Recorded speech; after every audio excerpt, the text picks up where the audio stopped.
السلام عليكم ورحمة الله، يا مساء الفل عليكم. دمتم حلوين وفي القلب محفوظين. فيديو جديد النهاردة، نزلت وخرجت واخدتكم فسحتكم معايا. هنتكلموا مع بعض وهنقضي يوم جميل جدا مع بعض. انا كنت زهقانة شوية، فقلت لازم ولا بد ان انا انزل اخد باور واخد طاقة من الطبيعة. ودي عادتي ان انا لما ببقى زهقانة يا اروح بحر يا اروح جنينة، اي حاجة في دول، عشان دول بيدوني طاقة وبيدوني باور ان انا اقدر ارجع اكمل شغلي، اكمل في الدار، اكمل في البيت، كل ده. طبعا احنا كبشر بطبيعة اي انسان انه بيجي عليه وقت بيحس انه من كتر الضغوطات والمسؤوليات اللي عليه انه مش قادر، وان خلاص اتخنق وكده، فبيبتدي يتعصب على الناس اللي حواليه، يضايق الناس اللي حواليه كده، بسبب ان هو مفيش باور، يعني ما عندوش طاقة، الطاقة كلها استهلكت يعني. فلازم ان احنا كبني ادمين نشحن الطاقة بتاعتنا دي. طب هنشحنها ازاي؟ لازم ولا بد اول حاجة تشحنيها روحانيا، ان انتي تلجئي لربنا، تروحي تصلي، تقري القرآن، تطلعي صدقة، تكلمي حد تصالحيه، كل ده. تاني حاجة تشحنيها ذهنيا وفكريا وكل ده عن طريق بقى ان انتي تقعدي قدام بحر، تروحي تقعدي في جنينة، تقعدي في مكان بتحبيه. المهم ان انتي تشحنيها بنفسك، مفيش حد هيجي يقولك السلام عليكم تعالى اشحن لك الطاقة اللي راحت من عندك، مفيش الكلام ده. فالنهاردة انا قررت ان انا اخدكم معايا اشحن طاقة لنفسي، واديكم انتوا كمان باور. ان اي حد مكسل، اي حد قاعد زهقان، اي حد الباور بتاعه خلاص، انزلي وخدي الباور بتاعك بنفسك. مفيش احلى من الانسان يكون معتمد على نفسه، ويكون مكتفي بذاته، ويسعى في الحياة ويشتغل ويحاول ويجتهد. كل ده ربنا بيدينا عليه اجر. تمام. فانا هنا رحت قعدت في النادي، طبعا ده نادي المعلمين، وهقعد اتكلم معاكم شوية. يلا بينا نشوف الفيديو هياخدنا على فين. السلام عليكم ورحمة الله وبركاته. دمتم حلوين وفي القلب محفوظين. مش عارفة اتكلم. متوقعتش ان انتي يبقى زحمة جدا هنا، نادي المعلمين زحمة جدا، فكنت متوقعة حاجة الاقيه فاضي فهعرف اتكلم معاكم. حاسة الناس كلها بتتفرج عليا. في ناس في ظهري وناس قدامي وناس جنبي. عايزة اقولك انا حاطة الشنطة جنبي عشان عارفة اتكلم معاكم، ده لو انتوا سامعيني يعني. بصوا بقى، انا نزلت رحت قعدت في نادي المعلمين.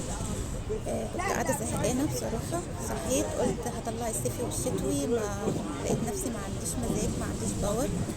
قلت ابقى اصور معاهم ما لقيتش حاجه برضو. النهارده كنا هنقضوها يعني في البيت، اي اكل وكده. فلحد الساعه 3:30 كده بابا قال لي هتاكلي ايه، هتعملي ايه؟ قلت له انا صاحيه متعصبه زهقانه مخنوقه، فانا هاخد بعضي وانزل. قعدت بقى افكر اروح البروفاج. قلت البروفاج يعني بعيد عني في 45، طب اروح نادي المحامين ما بيرضوش يدخلوني بالاكل، فاروح فين اروح فين؟ قعدت افكر بقى، خلاص خليني في نادي المعلمين. قلت بقى حاجه الاقي الدنيا فاضيه فهقعد ارجع معاكم هنا. للاسف الدنيا زحمه جدا. لا، الناس كلها تقول لك اتكلم نفسها، بس مش مشكله. زمان كنت بتكسف ان انا اتكلم في وسط الناس وكده، الناس بتقول عليا ان انا مجنونه وكده. دلوقتي بقى بقيت عادي، ما بيهمنيش يعني، طالما ما بعملش حاجه غلط ولا حاجه حرام، نو بروبلم. كنت الاول اتكسف جدا افتح الكاميرا قدام الناس او في الشارع او كده، اقول لا لا لا الناس هتتفرج عليا، الناس هتقول عليا ايه. بعدين خلاص ده شغلي وكده، وما بعملش حاجه غلط زي ما انتوا عارفين، فعادي ما بقيتش اتكسف، وبقيت بسيبها على الله وربنا بيقف جنبي يعني. معلش بقى لو انا مقربه وشي قوي من الكاميرا، بقول لكم الدنيا زحمه والناس كلها قاعده بتتفرج عليا. بس عادي عادي عادي في المعادي. نفسي اوريكم شكل البحر هو كده. انا كنت عايزه اقعد كده، بس لو قعدت كده هبقى وشي في وش الرجاله اللي قدامي. لما يمشوا بقى، لما يمشوا ابقى اقعد لكم كده، او هحاول اغير المكان، مش عارفه اروح فين. بس الدنيا هنا كده، هشوف هغير المكان وارجع.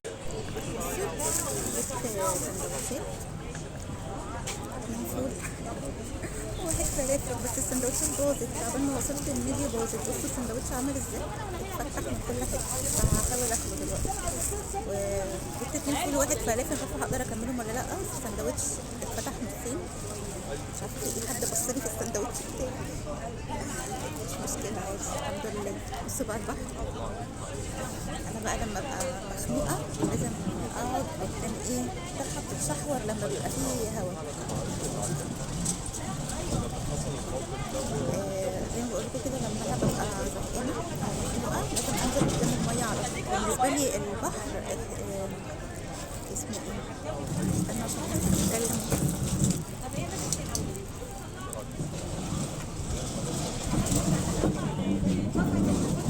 افتكر دلوقتي اقول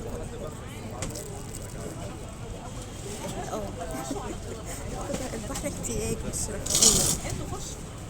انا بحس كده البحر احتياج مش رفاهية.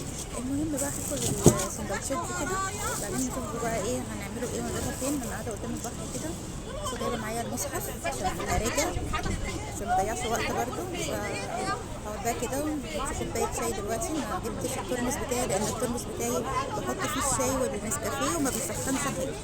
هو يا دوبك انا اعمل كده يبوظ على يعني عبال ما اجي المكان يكون برد ما بيبقاش محتفظ بالحرارة. النوع بتاعه وحش جدا.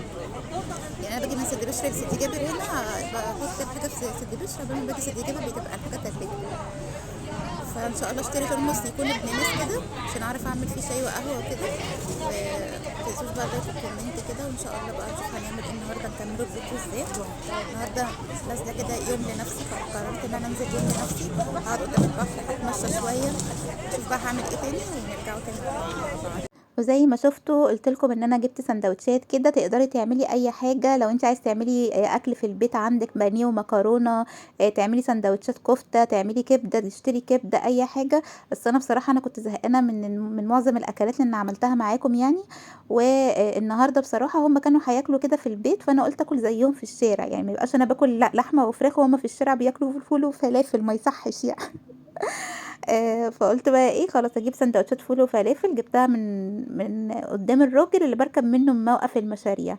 بصراحه كنت هجيب عيش باللحمه لان انا بحب العيش باللحمه جدا، بس قلت هيعمل ريحه جامده جدا في المشروع وهجوع الناس كلها اللي معايا. قلت لا حرام يعني، فقلت بقى ايه اجيب كده فول وفلافل. فجبتهم. عايزه اقول لكم حتى سندوتش الفول والفلافل غلا، يعني انا دافعه في الثلاث سندوتشات دول حوالي 33 او 34 جنيه. حاجه كلها غلط يعني. ما تحسبيش مثلا ايه ان انت هتاكلي فول وفلافل وانت كده وفرتي، لا، هي نفس التكلفه يعني. تحطي عليهم 10 جنيه وتجيبي عيش باللحمه على فكره. بس ايه كل واحد حسب نفسه يعني. هنا بقى رحت قعدت في النادي زي ما قلت لكم. توقعت الاقيه فاضي بس لقيته زحمه. بعد ما قعدت في النادي واتكلمت معاكم بقى الكلام ده كله، عشان طبعا في جزء في الفيديو انا مسجلاه بصوتي، فهحكي لكم عملت ايه. صليت المغرب طبعا في النادي، وبعد كده ركبت المشروع. قلت بصلي العشاء في شرق المدينه. انا اليوم اللي بنزل فيه بحب اخدها من الشرق للغرب كده، احب اتفسح. فبحب دايما اروح خالد بن الوليد اتفرج على الهدوم وعلى الجزم والشنط وكده. واروح مصليه عند الشيخ خالد في شرق المدينه. فروحت بقى اتفرجت في المحلات وكده، عجبتني شنطه حلوه جدا جدا جدا. عامله كام؟ الراجل قال لي عامله 650 جنيه. فبصراحه انا متردده اشتريها ولا لا، فقولوا لي في الكومنتات سعرها حلو ولا ايه. انا رحت في محلات قدام سان ستيفانو، لقيت الشنطه عندهم ب1500 وب2000. فده بالنسبة لي السعر اللي هو قاله ده مفيش زيه بره، سعرها مناسب. هي شنط على فكرة مستوردة، بتبقى قطعة واحدة، مش موجود منها غير قطعة واحدة بس.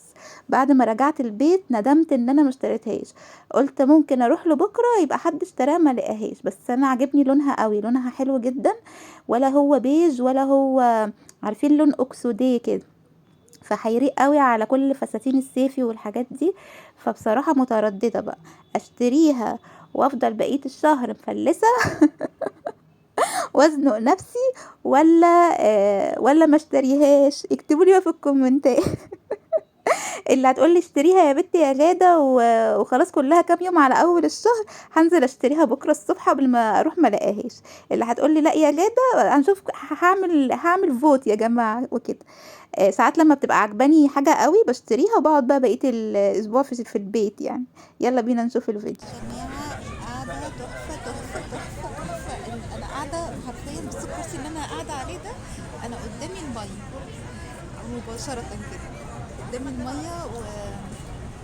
وجبت قهوه سبب نجاح مع المدينه، بس طعمها مش حلو، طعمها وحش جدا. بيستخدموا بن مش حلو تقريبا من تحت بير السلم مش عارفة. بس هي عشان رخيصة يعني، هي عندهم ب20 جنيه يعني، وطبعا بترضي الراجل يعني. بس القهوة مش حلوة. انا بجيبها احلى ان انا بجيب بن استفيانو اصلا، فده انضف حاجة يعني. مش مشكلة، المهم ان انا قاعدة مبسوطة. وجبت معايا المصحف كمان عشان ما اضيعش وقت المراجعة، اقعد اراجع كده قدام البحر بقى يا جماعة. بس يا نهار ابيض، عايزة اقول لكم يا نهار ابيض. استنى هقول لكم دلوقتي تشوفوا البحر. بصوا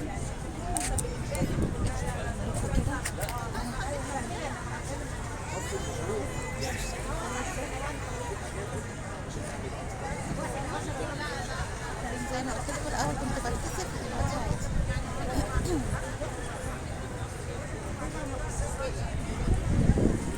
زي ما قلت لكم كده، بس كده الشمس كده ضاربه في وشي، مش عارفه هتشوفوني ولا لا.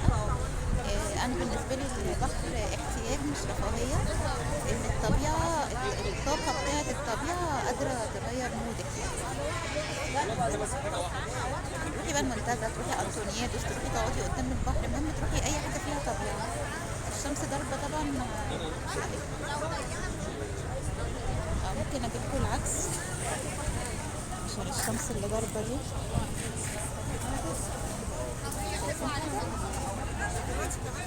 زي ما بقول لكم كده، الطبيعه هي اللي قادره تغير مودك في ثانيه.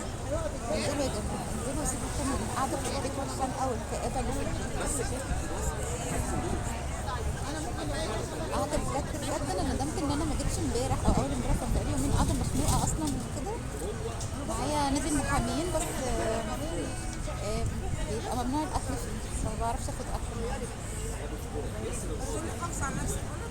كده كده غيروا جو البحر. استنى نقعد عشان انا رجلي وجعتني. البحر بيدي طاقة، او الطبيعة عموما بتدي طاقة ايجابية. لما تلاقي نفسك كده قاعدة زهقانة او زعلانة او مخنوقة، لازم تقعدي قدام البحر. انا بالنسبه لي لما ببقى حاسه بضغط من المسؤوليات، من الشغل، حد مضايقني، حاسه ان انا هبتدي، انا مخانقه، او لما ببقى زعلانه ببقى عصبيه، وانا ما بحبش ابقى عصبيه، لان العصبيه مش حاجه حلوه، احنا نتعصب على حد. فعشان استمد طاقه جديده لنفسي وللناس وما ازعلش حد مني، لازم انا اجيب طاقه لنفسي. طب انا الطاقه دي هجيبها ازاي؟ فانا كغاده يعني الطاقة بجيبها من الطبيعة، ان انا انزل قدام البحر، اقعد قدام البحر كده بالساعة بالساعتين 3، اقعد بحلق كده قدام البحر. افضل كده اسبح ربنا واقول سبحان الله، واشوف قد ايه ربنا فعلا عظيم. وتقعدي تتأملي كده في خلق الحاجات اللي ربنا خالقها. والوجود نفسه بيدي طاقة إيجابية. أو بروح أقعد قدام جناين، حديقة، أي حاجة فيها زرع، فيها خضرة، ده بيديني طاقة إيجابية حلوة جدا. وبعد كده أروح المسجد. فأنت كده عملتي يوم لنفسك طاقة إيجابية من الآخر، فاخر على الآخر يعني. بحر وزرع ومسجد، يعني مش أحلى من كده يعني. فلازم تاخدوا قرار ان انت تساعدي نفسك، قرار ان انت تطلعي من الزعل، قرار ان انت اي حاجه هيجي منك انت شخصيا. ما تستنيش ان حد يقول لك يلا بينا نخرج، يلا بينا نزعل يقول لك يلا بينا نزعل. يلا بينا مش عارف نتفسح. لا لا، طول ما انت قاعده مستنيه الغير يقول لك يلا بينا، هتفضلي قاعده في محلك سر ومش هتروحي اي حاجه. فاعتمدي على نفسك، خليكي انت كافيه لنفسك. الانسان يبقى كافي يعني، يقدر يسعد نفسه بنفسه، يقدر يقعد لوحده، يقدر يخرج لوحده، يقدر يبقى كفيل بنفسه وبذاته، وانت مش لوحدك يعني. وكفى بالله سندا، وكفى بالله وكيلا، وكفى بالله عونا. وطالما ربنا معاكي انت مش لوحدك. فبتروحي بتقعدي في اماكن عامه زي ما انا قاعده كده. انا قاعده قدام، قاعده في نادي، حواليا ناس كتير، كلها عائلات، في طبعا امن كده. مش بتبقي قاعده في مكان مثلا فيه لبس يعني. بتروحي اماكن عامه زي النوادي، زي المنتزه، زي بالنسبه لنا احنا في اسكندريه كده انطونيادس. كل الاماكن دي فيها امن وفيها امان، وتقدري انت تبقي حاسه بامان يعني، حتى لو انت مش معاكي حد. فلازم تاخدوا قرار. بس زي ما بقول لكم كده، الحياه ولقد خلقنا الانسان في كبد. طول الوقت هتلاقي ناس بتزعلك، هتلاقي ضغوطات، هتلاقي حاجات بتضايقك في شغلك، هتلاقي ناس بتحسد، ناس بتجل، ناس بتقيل، ناس بتبعد، ناس بتقرب. كل ده لقد خلقنا الانسان في كبد، في مشقه وفي تعب. واعرفوا ان احنا في دار ابتلاء، يعني مش يعني الحاجه اللي انت تقعدي بقى يعني سعيده فيها على طول او كده الجنه. فطب ايه اللي هيعيننا بقى على اللي احنا فيه ده؟ ان انت كده تبقي شخص قوي، تعتمدي على نفسك، تعتمدي على ذاتك. انا بقول لكم الكلام ده ليه؟ لان في ناس كتير وصلت معايا على ماسنجر يا ده احنا عايزين نخرج معاكي عشان انت بتشجعينا ان انت تنزلي لوحدك، واحنا ما عندناش صحاب مش عارفين ننزل لوحدنا. لا، انا عايزاكي تتشجعي وتنزلي. مفيش حاجه تسجل، مفيش حاجه حرام، مفيش حاجه عيب، طالما زي ما بقول لك انت بتنزلي تقعدي في اماكن عامه، اماكن الناس كلها عارفه انت فين.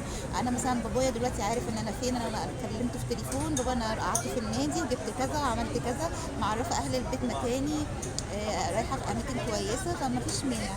فانت لازم انت تشدي نفسك وتاخدي بنفسك للراحه النفسيه، وحاولي تبعدي عن اي حد بيسبب لك اذى نفسي مهما كنت بتحبيه، لان الشخص اللي بيحبك بجد مش هيزعلك، مش هيأذيكي نفسيا. ده اللي انا اكتشفته، ان في اي علاقه في الحياه، اي علاقه لو الناس دي بتحبني بجد، بتحب غاده بجد، مش هيزعلوك، مش هينيموها زعلانه، مش هيهون عليهم يقعدوا فتره ما يكلموهاش. لكن الناس اللي بيهون عليها يبقى الناس دي ما بتحبنيش بجد. انت كمان خدي القرار ده. اعمل ايه بقى؟ اعتذر.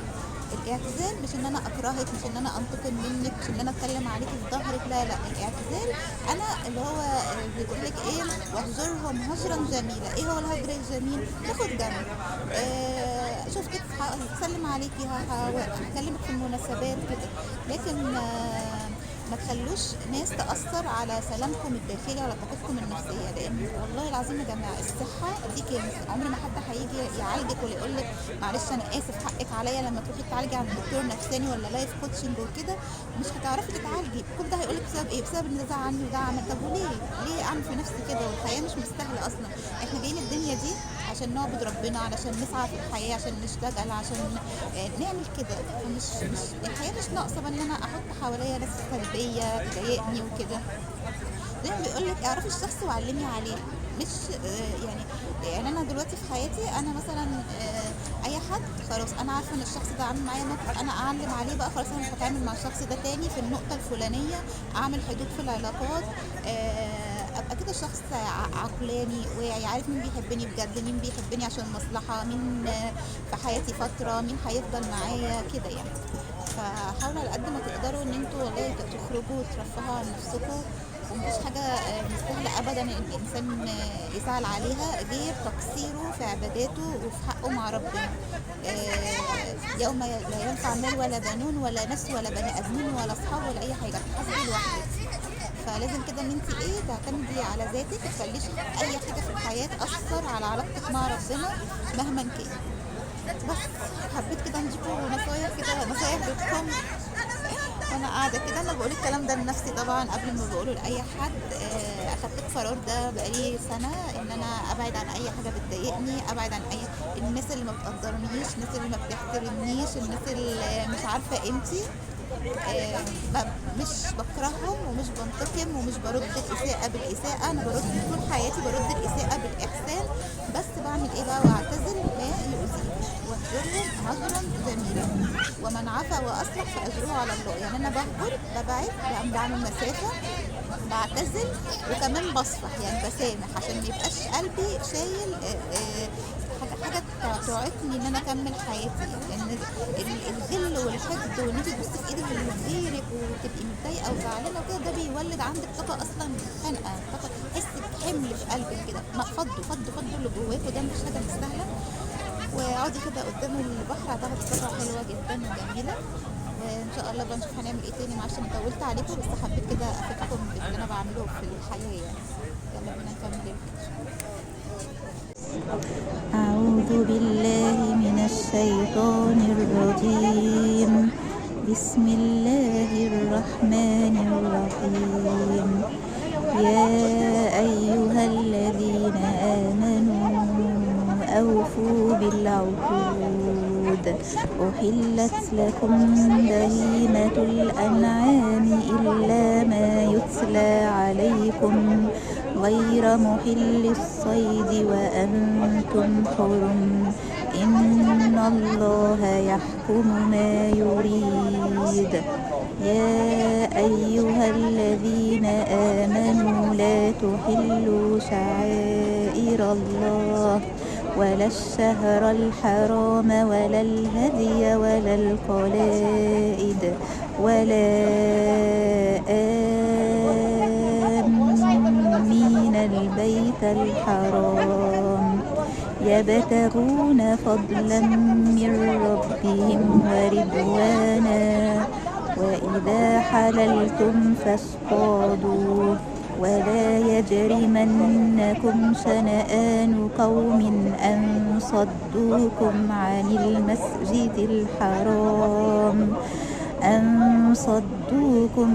المسجد الحرام أن تعتدوا وتعاونوا على البر والتقوى ولا تعاونوا على الإثم والعدوان واتقوا الله إن الله شديد العقاب.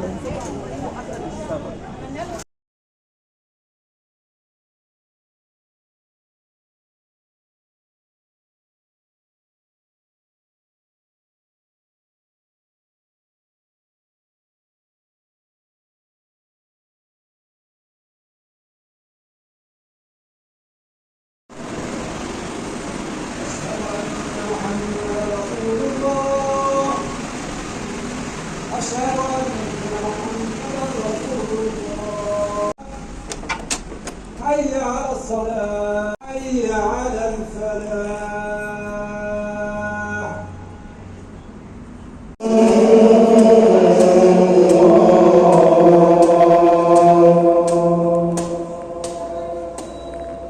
حي على الصلاة